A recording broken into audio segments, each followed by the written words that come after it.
Please subscribe. Returning to her haunted hometown, a schoolteacher and her sheriff brother must protect two young boys from a monstrous curse while confronting their own dark past. Kenny Glass and Frank Weaver are attacked by a Wendigo while making meth in an abandoned coal mine. Kenny is killed instantly, and Frank is bitten, beginning his transformation. Frank's son, Lucas, 12, finds his father transforming and decides to keep him hidden at their remote house. Lucas believes completing the transformation might save his father and wants to protect his younger brother, Aiden, 7, who is later attacked by Frank, starting his transformation. Julia Meadows, a recovering alcoholic, returns to Cispus Falls after 20 years to become a schoolteacher.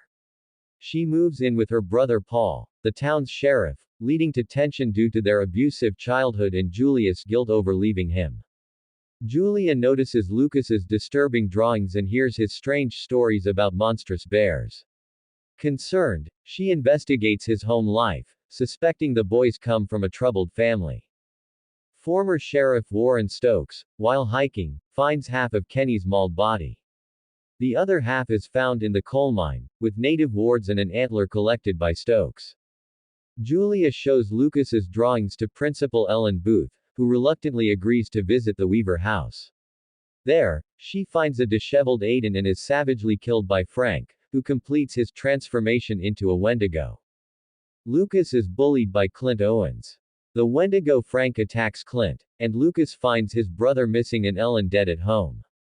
Julia tries to convince Paul of the connection between the disappearances and Frank. Paul and Deputy Daniel LeCroy visit Frank's house but find no one home. Julia returns alone, finding Ellen's car and her body inside the house, along with Frank's husk. Lucas is hospitalized for malnourishment and abuse, and Julia and Paul argue over Julia's impulse to become his guardian. Julia and Paul consult Stokes, who explains the Wendigo legend and shows the antler. Paul remains skeptical, but Julia is convinced.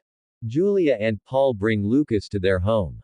Lucas claims his father, now reborn, will come for him and Aiden. That night, Deputy Daniel investigates noises outside and is killed by the Wendigo. Paul rushes home, and the Wendigo attacks him. Julia helps him recover, and Lucas follows the Wendigo and Aiden to the mine. Julia drives to the mine to save the boys.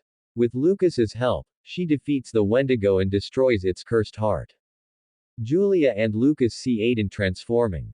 Lucas insists he's just sick, but Julia convinces him it's too late. Julia tearfully kills Aiden to end his suffering. Julia and Paul decide to care for Lucas. However, Paul coughs up discolored blood from his wound, hinting the curse may not be over. Schoolteacher and recovering alcoholic, haunted by her past.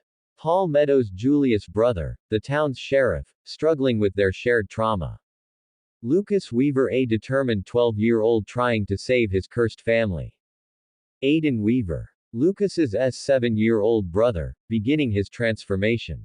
Frank Weaver, the boy's father, transformed into a Wendigo. Warren Stokes, a former sheriff with knowledge of local legends. Ellen Booth, the principal who meets a tragic end. Daniel LeCroy, Paul's deputy, a victim of the Wendigo. The enduring impact of childhood trauma. The struggle to protect loved ones from monstrous forces. The conflict between hope and acceptance in the face of horror.